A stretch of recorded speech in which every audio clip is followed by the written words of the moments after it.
Welcome to வெட்டிவாக YouTube channel. நான் உங்கள் சுல்ஃபிகர். இன்னைக்கு இந்த வீடியோல நாம எதை பத்தி பேச போறோம் அப்படின்னு சொன்னா, ரெண்டு மிக முக்கியமான விஷயத்தை பத்தி தான் பேச போறோம். தெளிவா இந்த வீடியோவை பாருங்க.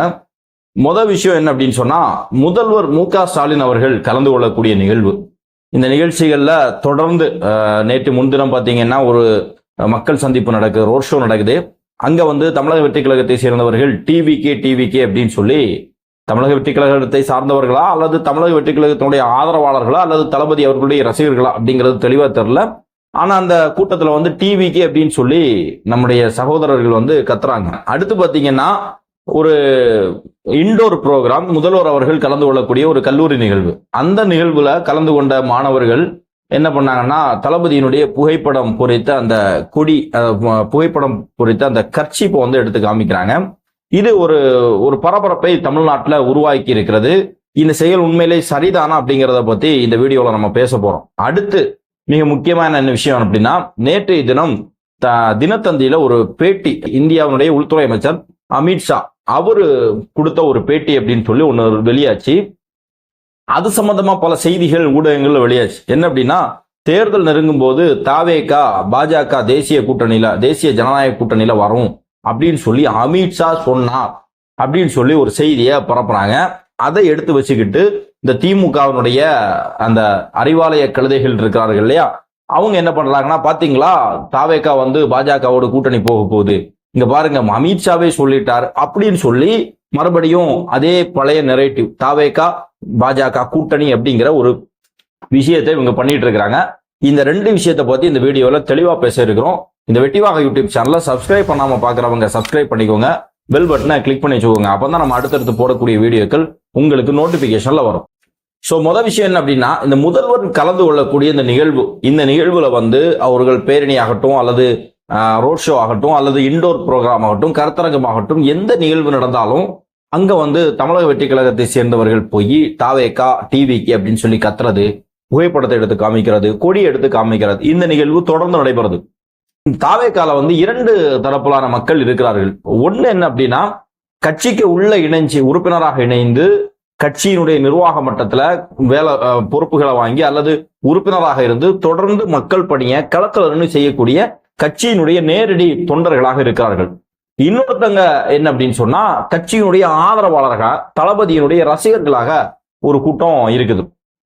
சோ இதுல தமிழக வெற்றி கழகத்தினுடைய தொண்டர்களாக நிர்வாகிகளாக நேரடியாக செயல்படக்கூடியவர்கள் தமிழக வெற்றி கழகத்தினுடைய நிர்வாகத்தின் கீழே கட்டுப்பாட்டு கீழே வருவாங்க. சோ அவர்களுக்கு இதே மாதிரி யாராவது இந்த மாதிரியான விஷயங்களை ஈடுபட்டாங்க அப்படின்னு சொன்னா, நம்முடைய தலைமை நிச்சயமாக நேரடியாக அவர்களை கூப்பிட்டு கண்டிக்கும், அவர்களை தடுக்கும்.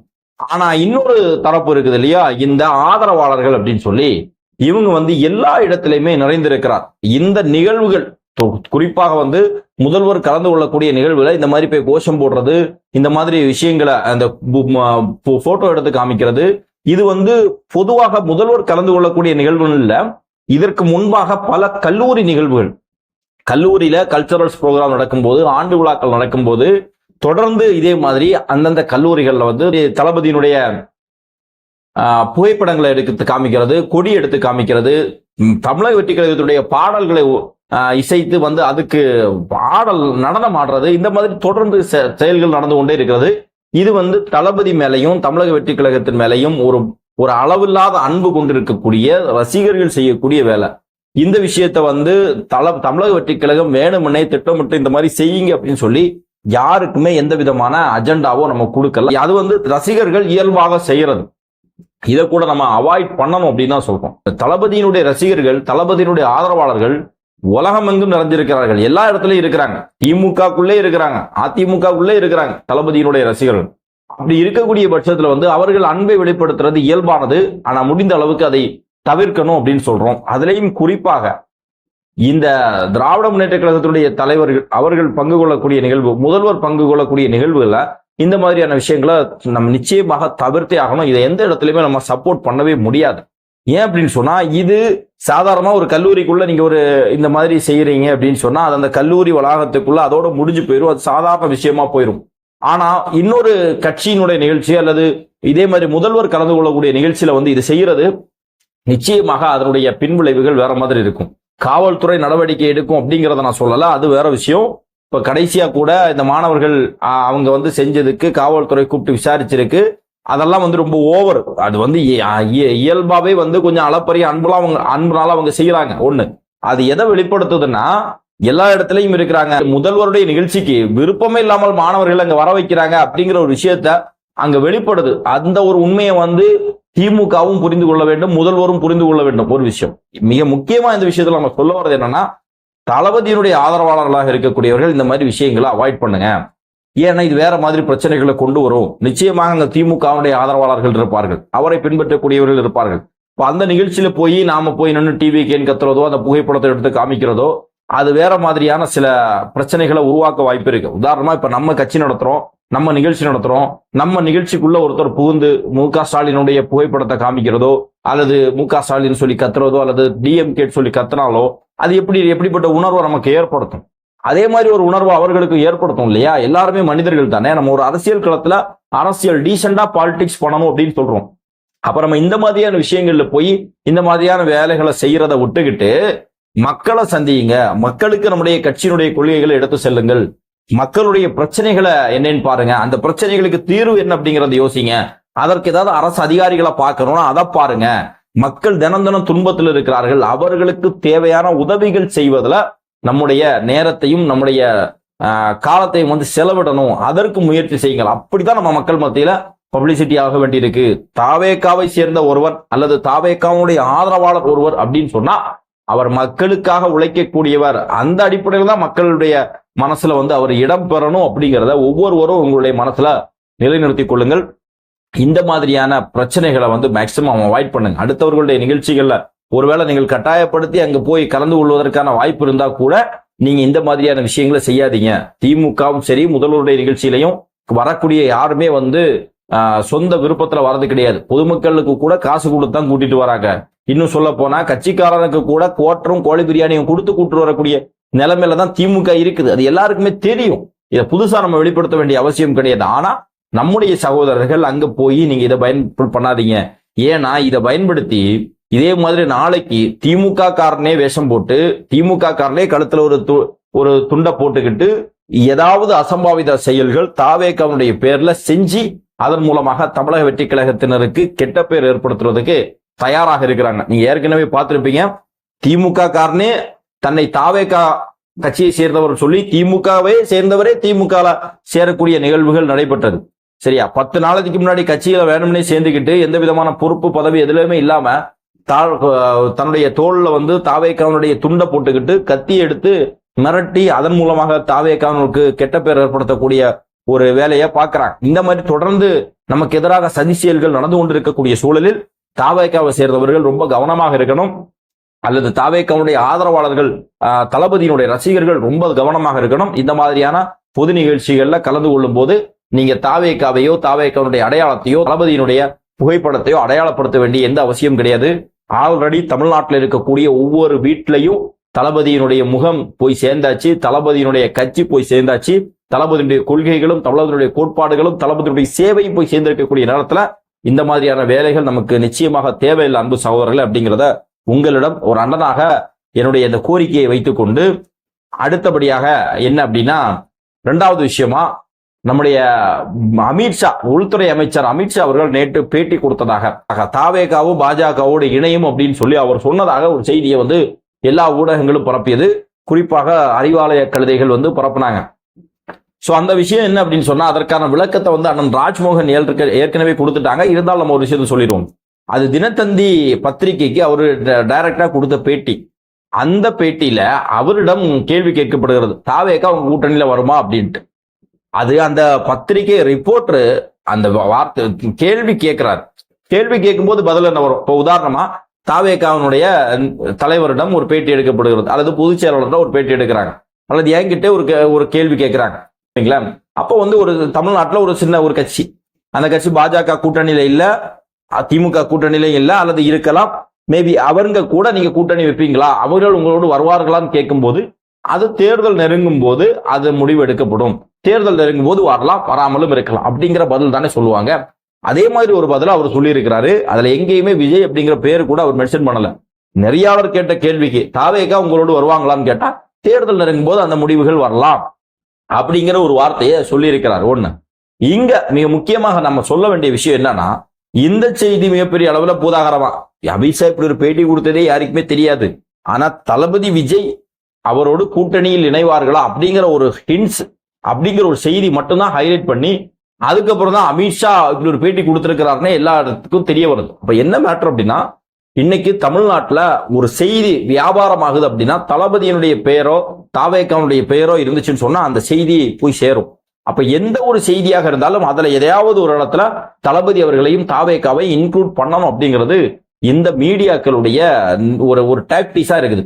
அந்த அடிப்படையில எந்த விஷயமாக இருந்தாலும் அதுல தளபதி அவர்களையும் அல்லது விஜய் அவர்களையும் கோர்த்து விட்டு, உதாரணமா இந்த ட்ரக் இஷ்யூ வந்தது, ஸ்ரீகாந்தனுடைய ட்ரக் இஷ்யூ வந்தது, ஸ்ரீகாந்த் கைது செய்யப்பட்டார், அவர் ட்ரக் யூஸ் பண்ணிருக்கிறார். ஓகே, அந்த செய்தி எப்படி போடுறாங்கன்னா தளபதி விஜய் அவர்களுடைய நண்பர் அப்படின்னு போடுறாங்க. நண்பர் எந்த நண்பர்? நண்பன் படத்துல நடிச்ச நண்பர்.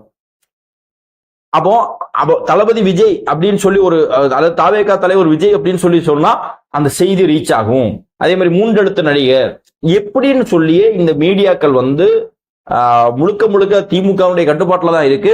அவர்களுடைய லாபத்துக்காகவும் தளபதியை பயன்படுத்துகிறார்கள். அதே நேரத்தில் நம்ம மேல அவதூறு பரப்புறதுக்காகவும் பயன்படுத்துறாங்க. அப்படி ஒரு விஷயமா தான் பயன்படுத்துறாங்க. சரி, பாஜக கூட்டணியில தாவேகா போகுமானா ஒருபோதும் போகாது. உங்களுக்கு தெரியும், இதே திமுக பாஜக கூட்டணியில இணைஞ்சிருக்கிறது. பாஜகவை தமிழ்நாட்டில் வளர்த்து விட்டதே திமுக தான். அப்படி இருக்கக்கூடிய சூழல்ல நாம பாஜகவை தங்களுடைய கொள்கை எதிரின்னு சேர்த்திருக்கிறோம். இப்ப திமுக கூட தாவேகா கூட்டணி போகுமா? போவாது. ஏன் அப்படின்னா அரசியல் ரீதியாக அவர்களை நாம எதிரி, அவர்களுடைய நிர்வாக சீர்கேடுகள் குறைபாடுகளை நாம எதிர்த்து நிக்கிறோம் களத்துல. அப்படி இருக்கும்போது அவங்க கூட கூட்டணி போக மாட்டோம். அதே மாதிரி பாஜக அப்படிங்கிறது ஒரு கொள்கை விரோதி. தமிழ்நாட்டினுடைய நலனுக்கும் சரி, இந்தியாவுடைய நலனுக்கும் சரி, ஒட்டுமொத்த மனித சமூகத்திற்கு எதிரான கொள்கை கொண்டவர்களோடு ஒருபோதும் கூட்டணி கிடையாது அப்படிங்கிறதா தமிழக வெற்றி கழகத்தினுடைய நிலைப்பாடு. அத தனித்தனியா சொல்ல வேண்டாம் அப்படிங்கிறதுக்காக தான் ஏற்கனவே அவர்கள் எங்களுடைய நிரந்தர எதிரி, கொள்கை எதிரி அப்படிங்கிறத சொல்லிட்டோம். அப்படி இருக்கக்கூடிய பட்சத்துல திரும்ப இந்த கேள்வியை கேட்கிறதோ அல்லது இந்த விஷயத்த பேச வைக்கிறதோ, இதுல ரெண்டு பேருக்கு நலன் இருக்கு, ரெண்டு பேருக்கு நன்மை இருக்கு, ரெண்டு பேருமே சேர்ந்து தான் செய்யறாங்க. ஒண்ணு பாஜக, இன்னொன்னு பாஜகவோடு மறைமுகமா கூட்டணியில் இருக்கக்கூடிய திமுக. ஏன் பாஜக அல்லது பாஜகவுடைய ஆதரவாளர்கள் அல்லது அதிமுகவை சேர்ந்தவர்கள் தாவேகா எங்க கூட கூட்டணி வரும், தாவேகா எங்க கூட கூட்டணி வரும் அப்படிங்கிறத சொல்றாங்க அப்படின்னா, தமிழ்நாட்டில் இன்றைய அரசியல் சூழல் திமுக வெர்சஸ் டிவிக்கு அப்படின்னு சொல்லி மாறி ரொம்ப நாளாச்சு. தளபதியும் சொல்லிட்டார், ஏற்கனவே அப்படிதான் இருக்குது. அப்படி இருக்கக்கூடிய பட்சத்துல பாஜக அதிமுக கூட்டணி ஒண்ணு உருவாகி இருக்கிறது. ஏற்கனவே தமிழ்நாட்டில் ஆளும் கட்சியாகவும் எதிர்கட்சியாகவும் இருந்த கட்சி அதிமுக.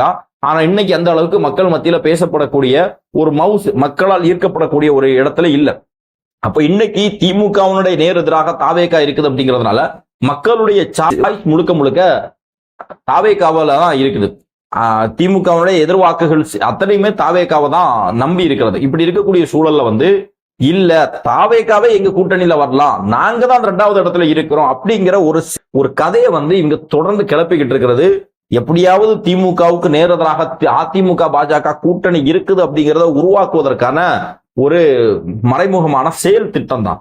சோ அதற்காக தான் தொடர்ந்து அதிமுக கூட்டணியில் இருக்கக்கூடியவர்கள், அதிமுகவை சேர்ந்தவர்கள் தாவேகா எங்க கூட வரும் சொல்றாங்க.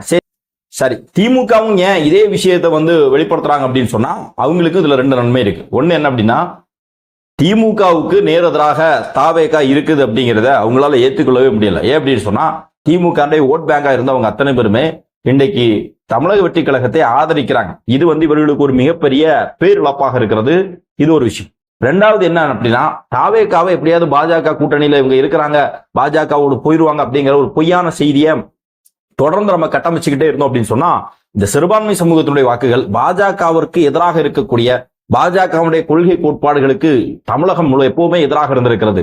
அந்த அடிப்படையில் அந்த வாக்குகளை வந்து தேர்தல் நேரத்தில் எப்படியாவது வந்து ஏதாவது ஒரு விஷமத்தனமான கருத்துக்களை பரப்பி அதன் மூலமாக பெற்று விடலாம், சிறுபான்மை சமூகத்தினுடைய நம்பிக்கை தாவேகாவுக்கு கிடைச்சிடக்கூடாது அப்படிங்கிற ஒரு மறைமுகமான அஜெண்டா அவங்களுக்கு இருக்கு. எல்லாத்துக்கும் மேல 2011 நடந்தது மாதிரி எதிர்கட்சி அந்தஸ்தை கூட நம்ம இழந்துடக்கூடாது அப்படின்னு சொன்னா நம்ம தாவேகா, ஏன்னா இன்னைக்கு தமிழ்நாட்டுல மக்களால் அதிகம் விரும்பக்கூடிய மக்களுடைய அன்புக்குரிய ஒரு நபராக இருக்கக்கூடிய ஒரே தலைவர் தளபதி அவர்கள் தான். வேற எல்லாருமே வந்து அந்த கட்சியினுடைய தொண்டர்கள் வந்து ஏற்றுக்கொண்டிருப்பார்கள்.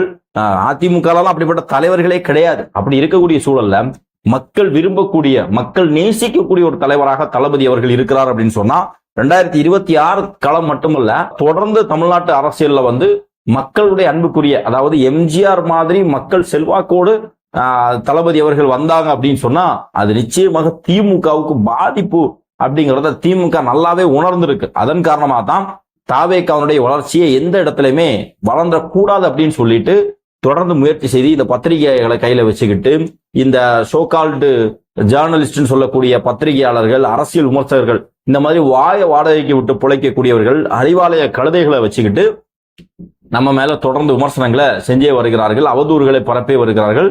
எது எப்படி இருந்தாலும் நிச்சயமாக அதற்கான பதில் மக்கள் தான் கொடுக்க போறாங்க. மக்கள் தெளிவாக அரசியலை உத்து நோக்கி கொண்டிருக்கிறார்கள்.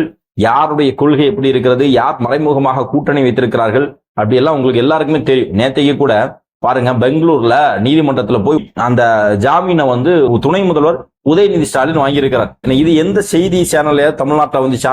இது எவ்வளவு மிக முக்கியமான செய்தி, ஆனா வரல. அதாவது உதயநிதி ஸ்டாலின் அந்த சனாதன தர்மம் சொல்லி ஒரு விஷயம் பேசினார் இல்லையா ஒரு 2 வருஷத்துக்கு முன்னாடி, அந்த நேரத்துல போடப்பட்ட வழக்கு, அதுக்கு இப்ப ஜாமீன் போட்டு வந்திருக்கிறார் அவரு. அந்த நிகழ்ச்சியை நடத்தினவங்க எல்லாருமே ஒரு 4-5 பேர். சோ இந்த செய்திகள்லாம் தமிழ்நாட்டு ஊடகங்கள்ல பெருசா பேசப்பட்டிருக்கணும், ஆனா பேசப்படல. என்ன அப்படின்னு சொன்னா மீடியாக்கள் திமுகவுடைய ஊதுகுழலாக செயல்பட்டு கொண்டிருக்கிறது அப்படிங்கறதான் நிதர்சனமான உண்மை. நம்ம மேல பரப்பக்கூடிய அத்தனை அவதூறுகளுக்கு எதிராக தெளிவான விளக்கத்தை அதற்கு எதிரான கருத்துக்களையும் நம்ம அந்த வெட்டிவாக யூடியூப் சேனல்ல தொடர்ந்து பேசிக்கிட்டு இருக்கிறோம். தொடர்ந்து பேசுவோம். நீங்களும் பேசுங்க. கமெண்ட் பாக்ஸ்ல உங்களுடைய கருத்துக்களை பதிவு செய்யுங்கள். இன்னொரு வீடியோல இன்னொரு தலைப்புல நிச்சயமாக சந்திப்போம். நன்றி.